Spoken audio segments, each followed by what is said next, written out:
Okay, this question comes from Facebook because I'm saying I'm on live on YouTube and Facebook right now. I was in live on Instagram and YouTube, so now I'm answering the question from YouTube, from Facebook. And the question comes from Livingstone. The question is, I take a Bachelor of Degree of Arts with Education at St. Augustine University of Tanzania.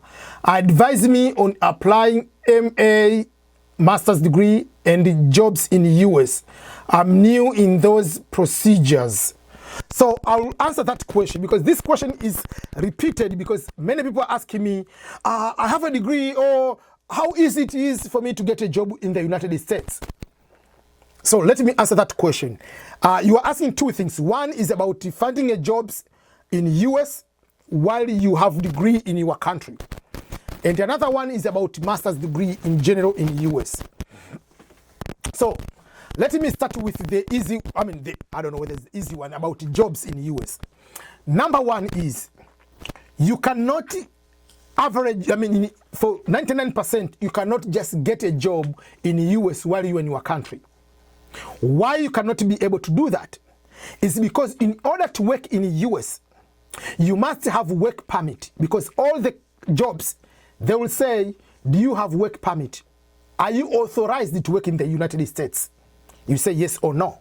So if no, why should we hire you?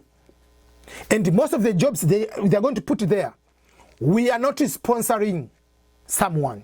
They want someone with work experience already, work authorization already. And if you have work authorization already, obviously you have social security number. So you are in Tanzania or any country you are, you don't have social security, you are not authorized to work in the United States. So by default, they cannot hire you. In order to hire someone who is not in the United States or who doesn't have work authorization and wants to get H-1 visa to come to America, the employer must prove to the Department of Labor that this guy I'm going to hire is an expert. And this job requires certain skill sets. And these type of skill sets are very, very rare, very difficult to find someone in the United States. So that's why we are going to hire someone who is not in the US. For that case, it is very difficult to go and get a job. And again, there are limitations of work visas to be given. Each year, there are a certain number of work visas, H-1 to be given. And majority of them, they're in science. That's why we see majority of H-1 visa, people from India and China are coming, and most of them, they're in IT business. That's number one, about work in general. So usually I tell people, don't waste your time to go to that route. It will be very complicated. You have a degree. The better way is to come through education. And through education, in a very high level, because I've made so many videos about scholarships. You can go to my YouTube channel, and you go to my YouTube channel, on the point at the top, there is a playlist. There is scholarships in US, there are scholarships in Europe. So, scholarships in general, if you're applying for masters, you must have bachelor degree with good results, at least upper second class. You must have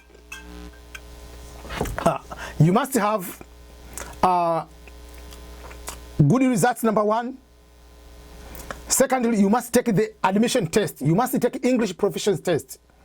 By English proficiency test, you have to take the TOEFL or IELTS, Test of English as Foreign Language. It's the American version. The fee is about 210. Or you have to take the other exam? The IELTS, International English Language Testing System, British version, is around 250, 300, depending on the country you are. You have to take it through the British Council. You take one exam. So that exam will allow you to apply both in the US and in Europe. But if you want specifically to apply in the US, you have to take another exam. GRE exam, Graduate Record Examination, which is this exam. Or you must take what exam? The GMAT, depending. GMAT is for management programs, and GRE is non-management programs. And then in the US, you have to pay for application fee for each university you're applying. Versus in Europe, you don't need to apply for any university. You don't need to pay application fees. So for that case, what I'm trying to advise you, apply more in Europe than in the US, because in Europe, you'll take the English exam and no application fee and no GRE or GMAT. You're going to be able to apply many universities. So that is something you need to know. And you have to apply at least 10 to 20 universities. There is no shortcut to that, there is no shortcut, there is no exception. Don't wait, oh, I'm waiting for the university which don't require this exception. No. If you want it for the scholarships, don't wait for the sympathy. It's a war, it's something you need to go and apply. There is no easy way to succeed. Just go hard way, do every process, every procedure which is required to go through and to be able to succeed. I'm sure I've answered your question very well. Livingstone on Facebook Live, you are following me on that one.